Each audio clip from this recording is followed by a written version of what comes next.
اللهم صل على سيدنا محمد الفاتح لما خلق الخاتم لما سبق الناصر الحق بالحق والهادي الى صراطك المستقيم وعلى اله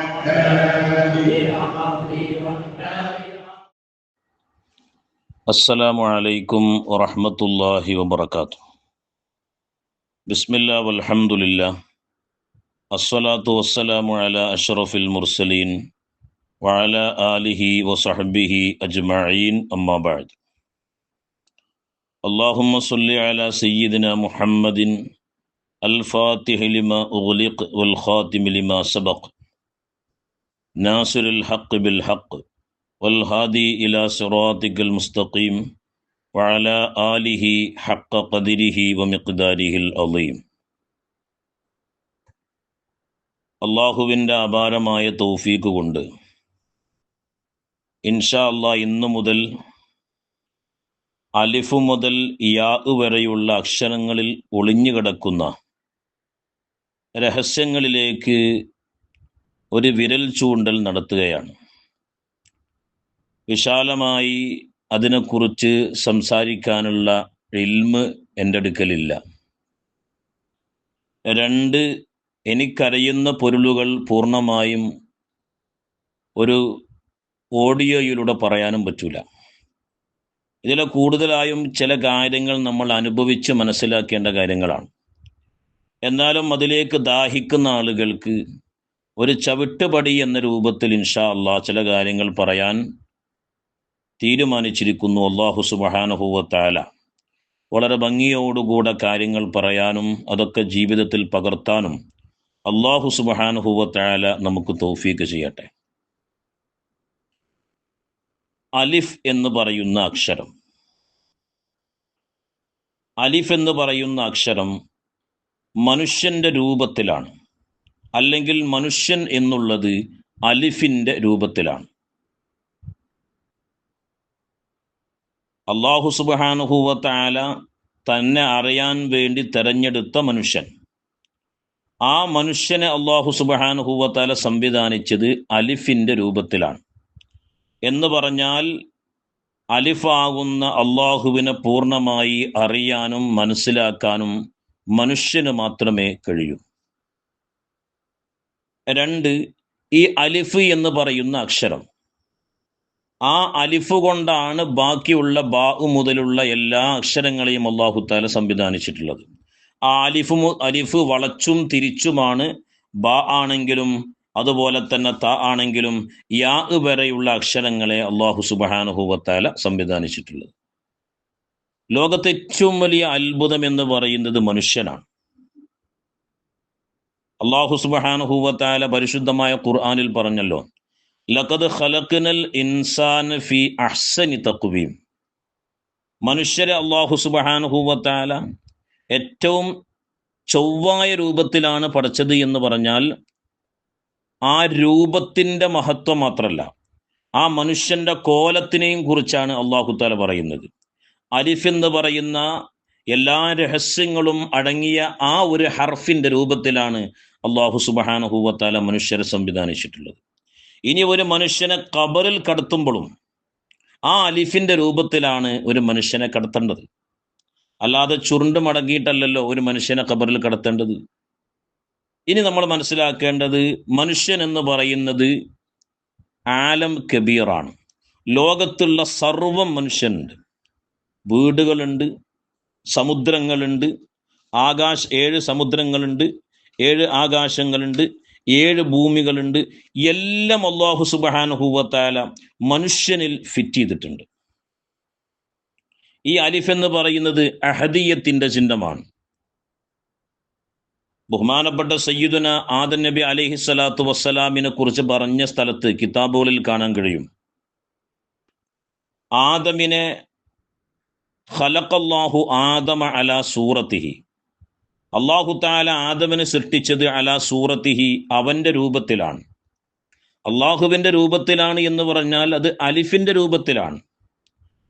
ആ അഹദിയത്തിൻ്റെ ചിഹ്നം പൂർണ്ണമായി മനസ്സിലാക്കി അതിൻ്റെ അകക്കാമ്പിലേക്ക് ഊളിയിടാൻ മനുഷ്യന് മാത്രമേ കഴിയൂ. അതാണ് അല്ലാഹു സുബ്ഹാനഹു വ തആല പരിശുദ്ധ ഖുർആനിൽ പറഞ്ഞു, മൻ കാന ഫീ ഹാദിഹി അഅമ.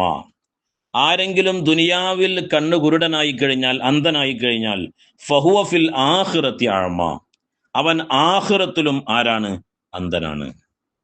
കാരണം അല്ലാഹു സുബ്ഹാനഹു വ തആലനെ അറിയാനുള്ള എല്ലാ കാര്യങ്ങളും അല്ലാഹു സുബ്ഹാനഹു വ തആല ഒരു മനുഷ്യനിൽ സംവിധാനിച്ചിട്ടുണ്ട്. ഇനി നമ്മൾ മനസ്സിലാക്കേണ്ട ഒരു കാര്യം എന്ന് പറഞ്ഞാൽ, അറബിയിൽ മനുഷ്യന് ഇൻസാന് എന്നാണ് പറയാ. ഇൻസാൻ, മനുഷ്യന് മാത്രമേ അള്ളാഹുവിനെ അതിൻ്റെ പൂർണാർത്ഥത്തിൽ മനസ്സിലാക്കാനും അനുഭവിക്കാനും കഴിയുള്ളൂ. ഇൻസാന്റെ ഫസ്റ്റ് അക്ഷരം അലിഫാണ്. കാരണം എന്താ? ഈ അലിഫിനെ പൂർണ്ണമായി പുൽകാൻ ഇൻസാനാകുന്ന മനുഷ്യന് കഴിയും. ഇനി ഒരു മനുഷ്യന് ആദ്യമായി വേണ്ടത് എന്താണ്? അള്ളാഹുവിനെ മനസ്സിലാക്കാൻ ആദ്യമായി വേണ്ടത് ഇസ്ലാമും ഈമാനുമാണ്. ഇസ്ലാമിൻ്റെ തുടക്കത്തിലും അലിഫാണ്, ഈമാനിൻ്റെ തുടക്കത്തിലും അലിഫാണ്. ഒരാൾ യഥാർത്ഥ മുസ്ലിം ആവണം, ഒരാൾ യഥാർത്ഥ മുഅ്മിനാവണം. എന്നാലേ അള്ളാഹുവിനെ അറിയാനും മനസ്സിലാക്കാനും കഴിയുള്ളൂ. ഈമാനും ഇസ്ലാമും മാത്രമുണ്ടായാൽ മതിയോ? ആദ്യം മനുഷ്യനാകണം, പിന്നെ ഇസ്ലാമാകണം, പിന്നെ അവനിൽ ഈമാൻ ഉണ്ടാകണം. നാലാമതായി അള്ളാഹുവിൻ്റെ ആരിഫീങ്ങൾ പറയുന്നു അദബ്, മര്യാദ. ഇന്ന തസവൂഫ, നിശ്ചയം തസവൂഫ് എന്ന് പറയുന്നത് അത് മുഴുവനും അദബാണ് എന്ന് അള്ളാഹുവിൻ്റെ ആരിഫീങ്ങളാകുന്ന ഔലിയാക്കൾ അവരെ കിതാബിൽ രേഖപ്പെടുത്തുന്നുണ്ട്. അദബുണ്ടെങ്കിലേ ഒരാൾക്ക് അള്ളാഹുവിനെ മനസ്സിലാക്കാനും അള്ളാഹുവിനെ വ്യക്തമായി അറിയാനും കഴിയുള്ളൂ. പിന്നെ അദബ് എന്ന് പറയുമ്പോൾ വെറും ഒരു മര്യാദ എന്നതിനപ്പുറം അവിടെ അള്ളാഹു മുഖേനയും അടിമ മുഖേനയും എല്ലാ കാര്യങ്ങളെയും വകതിരിച്ച് അറിയുക. അതാണ് സത്യത്തിൽ എന്ത് അദബ് എന്ന് പറഞ്ഞാൽ. അള്ളാഹു സുബ്ഹാനഹു വ തആല തൗഫീഖ് ചെയ്യട്ടെ. ഇനി ഒരാൾ മനുഷ്യനായാൽ മതി പോരാ, ഈമാനും ഇസ്ലാമും ആയാൽ പോരാ, അദബ് മാത്രം ഉണ്ടായാൽ പോരാ, അള്ളാഹുവിൻ്റെ ഇറാദത്ത് അവനിൽ വേണം. ഇന്നമാ അംറുഹു ഇദാ അറാദ ശൈഅൻ അൻ യഖൂല ലഹു കുൻ ഫയകൂൻ. അള്ളാഹുവിൻ്റെ ഇറാദത്ത് വേണം. ഇവിടെ നമ്മൾ മനസ്സിലാക്കേണ്ടത്, അള്ളാഹുവിൻ്റെ കോടാനുകോടി ജീവജാലങ്ങളിൽ നിന്ന് അള്ളാഹു തആല അള്ളാഹുവിനെ അറിയാൻ വേണ്ടി നമ്മളെയാണ് സെലക്ട് ചെയ്തത്. അത് അള്ളാഹുവിൻ്റെ ഇറാദത്താണ്, അള്ളാഹുവിൻ്റെ ഹുബ്ബാണ്, അള്ളാഹുവിൻ്റെ മഹബ്ബത്താണ്. അത് ആമായ നിലക്കുള്ള ഒരു ഇറാദത്ത് നമ്മളിലുണ്ട്, ഖാസായ നിലക്കുള്ള ഒരു ഇറാദത്തുണ്ട്. ആ ഇറാദത്ത് എന്താണ്? അള്ളാഹുവിനെ അറിയുന്ന ആരിഫീങ്ങളാകുന്ന ആളുകളുടെ വഴിയിലേക്ക് ഒരു മനുഷ്യനെ നിയോഗിക്കുക എന്നുള്ളത്.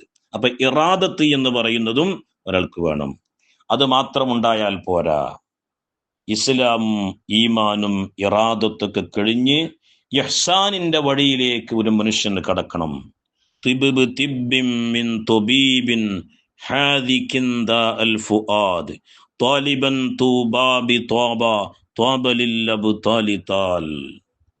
ഇഹ്സാൻ എന്ന് പറയുന്ന ഏറ്റവും ഉന്നതമായ ഒരവസ്ഥ. അള്ളാഹുവിനെ നമുക്ക് കാണാൻ കഴിയുന്നില്ലെങ്കിലും അള്ളാഹു നമ്മെ കാണുന്നുണ്ട് എന്ന് ഹൃദയബോധ്യത്തിലേക്ക് എത്തുന്നൊരവസ്ഥ, അതിനേക്കാണ് ഇഹ്സാൻ എന്ന് പറയാ.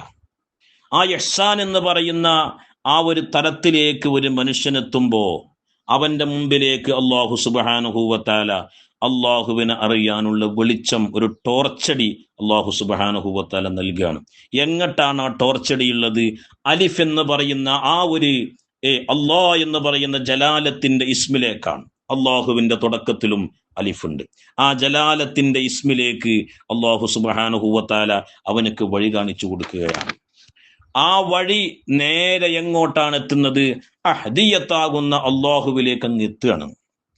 അഹ്ദിയത്താകുന്ന അള്ളാഹുവിലെത്തി പൂർണ്ണമായും തൻ്റെ എല്ലാം കൈയൊഴിഞ്ഞ് ഈ ലോകത്തുള്ള സകല വസ്തുക്കളും അതൊക്കെ നശ്വരമാണ്, അനാദിയായിട്ട് അള്ളാഹു മാത്രമേ ഉള്ളൂ എന്ന് അവന്റെ ഉള്ളിൽ നിന്ന് ഒരു തോന്നൽ ഒരു മനുഷ്യനിൽ വരും. അതിനെന്ത് വേണം? അള്ളാഹുവിൻ്റെ തജല്ലിയാത്തുകളും അള്ളാഹുവിൻ്റെ മവാരിദുകളും അവന്റെ ഹൃദയത്തിലേക്ക് ഇറങ്ങണം. ആ ഒരു തലത്തിലേക്ക് എത്തിക്കഴിയുമ്പോൾ അന എന്ന് പറയുന്ന ഉന്നതമായ മക്കാമിലേക്ക് അള്ളാഹു സുബ്ഹാനഹു വ തആല അവനെ കൊണ്ടുപോവുകയാണ്. അന എന്ന് പറഞ്ഞാൽ ഒരു മനുഷ്യന്റെ ഉള്ളിന്റെ ഉള്ളിൽ അള്ളാഹു സുബ്ഹാനഹു വ തആലയാകുന്ന രഹസ്യമുണ്ട്. ലതായിഫ് അന എന്ന് പറയുന്ന ഏറ്റവും സുന്ദരമായ ഒരവസ്ഥ. ആ ഒരവസ്ഥയിലേക്ക് അള്ളാഹു സുബ്ഹാനഹു വ തആല ഒരു മനുഷ്യനെ വഴി നടത്തുകയാണ്. അപ്പോ അറബി അക്ഷരമാലയിലെ അലിഫ് എന്ന് പറയുന്ന ആ ഒരു ഹർഫിന്റെ ഉള്ളിലാണ് ഈ സകല രഹസ്യങ്ങളും അല്ലാഹു സുബ്ഹാനഹു വ തആല സംവിധാനിച്ചിട്ടുള്ളത്.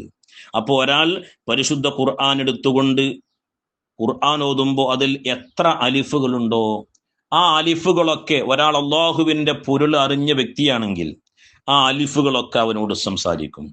അലിഫിന്റെ ഉള്ളിൽ കിടക്കുന്ന രഹസ്യങ്ങളൊക്കെ തജല്ലിയാത്തുകളായി അവന്റെ ഹൃദയത്തിലേക്ക് വരും. ഓരോ ഹർഫുകളും അവനോട് സംസാരിക്കും. ഓരോ ഹർഫുകളും അവനോട് പ്രണയം പറയും. ഓരോ ഹർഫിന്റെ ഉള്ളിലും ഒളിഞ്ഞു കിടക്കുന്ന അനാദിയാകുന്ന പ്രപഞ്ചനാഥനാകുന്ന പരമ്പൊരുളാകുന്ന അള്ളാഹുവിനെ അവനക്ക് കാണാൻ കഴിയും. ഇൻഷാ അള്ളാഹ് അതിന്റെ ബാക്കി ഭാഗം അടുത്ത ക്ലാസ്സിൽ നമുക്ക് സംസാരിക്കാം. അള്ളാഹു സുബ്ഹാനഹു വ തആല പൂർണ്ണമായും അള്ളാഹുവിനെ മനസ്സിലാക്കാനും അള്ളാഹുവിനെ അറിയാനും നമുക്ക് തൗഫീഖ് ചെയ്യട്ടെ. റബ്ബനാ തഖബ്ബൽ മിന്നാ ഇന്നക അൻതസ് സമീഉൽ അലീം വതുബ് അലൈനാ ഇന്നക അൻതത് തവ്വാബുർ റഹീം. അസ്സലാമു അലൈക്കും വറഹ്മത്തുള്ളാഹി വബറകാതുഹു.